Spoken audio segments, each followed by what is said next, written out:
Hello and welcome to Dream Life Designer, where I help you reach your goals and make your dreams a reality. I'm Lauren, and by the end of this video, you will learn how less can be more when it comes to living your dream life.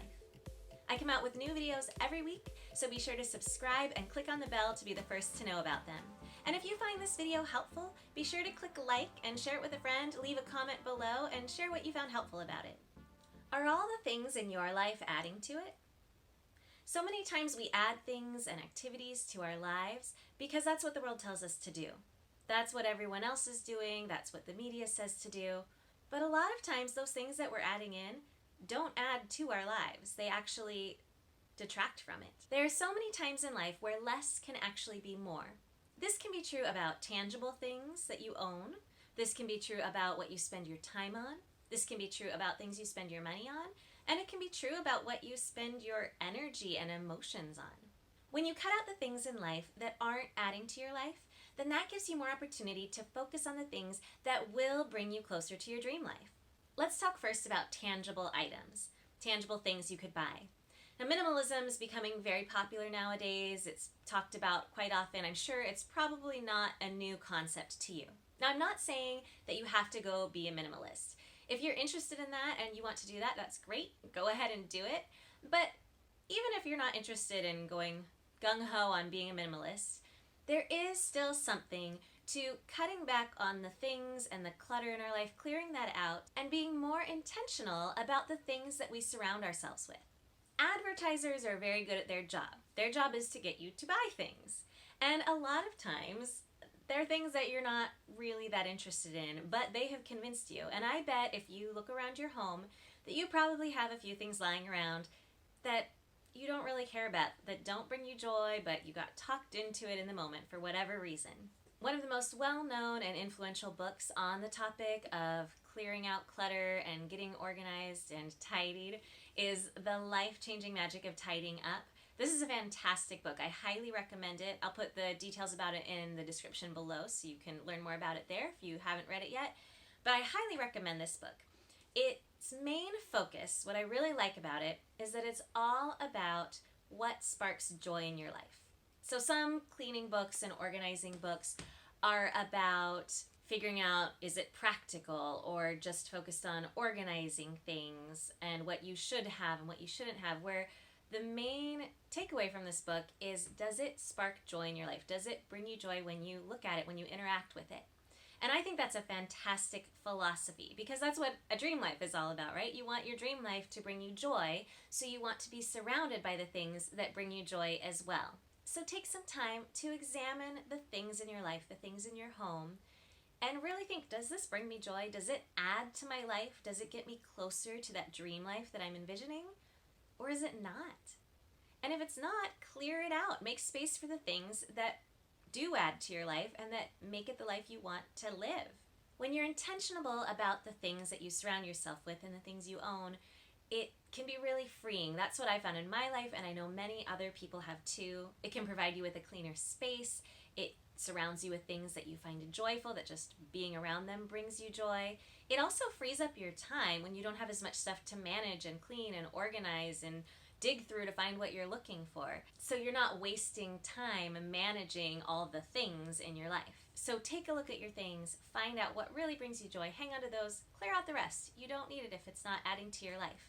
And again, if you want to be really thorough with this, check out that book, Life-Changing Magic of Tidying Up. I so recommend that book. It'll just really walk you through it the whole way, step by step, help you with organizing. And we're going to continue on with this philosophy from the book of what sparks joy. So the book focuses on what items spark joy for you, but we're going to carry that further with the things we talk about in this video. We can apply that same philosophy to the things you spend time on. So when you sit around in the evening and watch Netflix, are you doing that because it adds to your life? Does it spark joy? Or are you doing it just because it's there, it's something to do, it's okay, but it's not really sparking joy in your life? If it sparks joy, great. Stick with it. Keep watching those shows you love, those things that spark joy and really make you happy.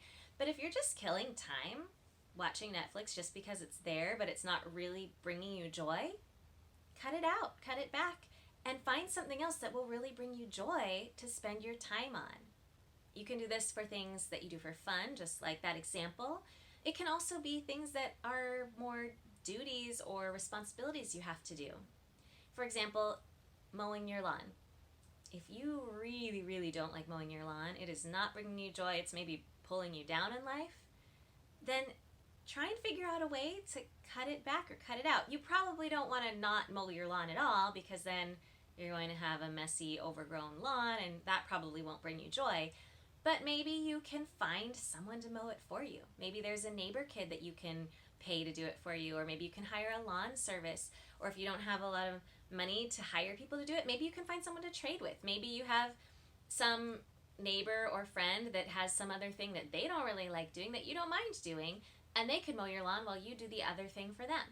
So try and find a way, those things that don't bring you joy, that aren't adding to your life, find ways to cut back on them, to cut them out, find ways to outsource them to someone else, to delegate them, to maybe hire someone else to do it for you.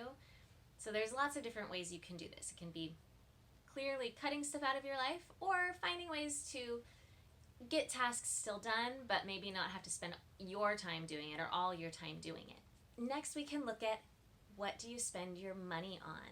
Does that spark joy, the things you're spending money on? Or do you just do it because it's there, because something came up? Really be thoughtful about that. A great way to approach this is to track your spending for a month. Look at where all your money goes to in that month. And then sit back and think, do all of these things bring me joy? Maybe you found you spend quite a bit of money every day when you go to get a fancy coffee drink on your way to work. Maybe that coffee drink really brings you joy. That super lights you up, makes you happy. Then keep doing that if that brings you joy. But maybe it's just, you need a little pick-me-up in the morning. You need some coffee. It's on the way to work, so you just stop there and you get it. But it's not bringing you joy in itself. Maybe you would be just as happy with coffee from home. You could get home-brewed coffee. You could set a timer on your coffee pot so it's ready for you in the morning. You can still have your coffee, but you're not spending as much money on those daily coffees at the coffee shop. That's one way to approach it. Also, look at your monthly spending and see, are there any subscription services? Maybe there's something that you subscribed to before that at the time you thought you would use a lot, or it brought you joy at the time, but now you don't even use it anymore, or it doesn't really bring you joy. Maybe you use it, but you only use it because you're paying for it, not because you enjoy it that much. You just feel like, oh, I need to get my money's worth because I'm subscribing to it. If that's the case, cancel it.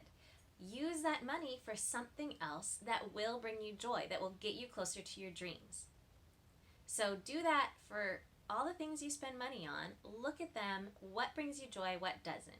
Cut back on those things that you're spending money on that you don't care about, that don't add to your life, and find a way to spend that money in a way that does add to your life and bring you joy. And finally, we can look at the things we spend our emotions and energy on. Are those things bringing us joy? Or are there some things that don't bring us joy? Maybe you have some toxic relationships in your life, or maybe some ruminations, some repetitive thoughts you have that bring you stress, that bring you down or depress you. These things can be harder to just cut out, but it's still important, if they're not adding to your life, if they're not bringing you joy, to find a way to change them or cut back or eliminate them from your life. This area can be a bit more complicated to tackle because it is dealing with emotions and energy and thoughts and relationships, but it's still important because you want everything in your life to bring you joy. So if it's not bringing you joy, if it's not adding to your life, how can you change these or improve them or cut back or eliminate them depending on what the situation is or what the thing is that you're spending your emotions and energy on? And again, this isn't always straightforward. You may need to get some professional help for this, maybe a counselor or a psychologist to help you sort through those things.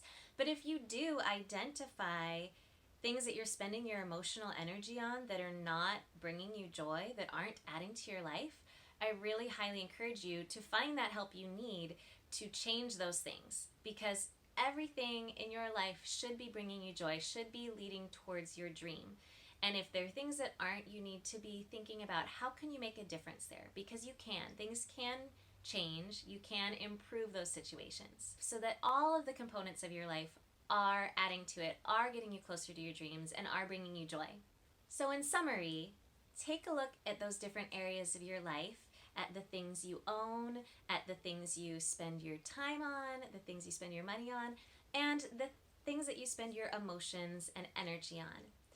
Cut out those things that don't add to your life and make room for the things that do add to your life. Why waste time on those things that don't take you closer to your dreams, that don't bring you joy? So identify those things, cut them out of your life, and then fill your life with the things that do bring you joy. Free up space for the things that really matter. I hope you found this video helpful. If you did, click like, share it with a friend, and share below, do you have some experience with this? Are there some things you've cut out of your life that have really helped you out, that have freed you up? Were you able to add more things in from cutting those things out? I'd love to hear those stories about how less has been more in your life. So share that below. Or if you're just getting started, that's awesome. And share below what you're identifying that you're going to cut out now. I'd love to hear that as well. And if you share it below that you're going to cut something out, that you're going to change something to make room for something that will bring you joy, if you share it, it will make it more likely that you will follow through and get that done. Thank you so much for watching, and I'll see you next time.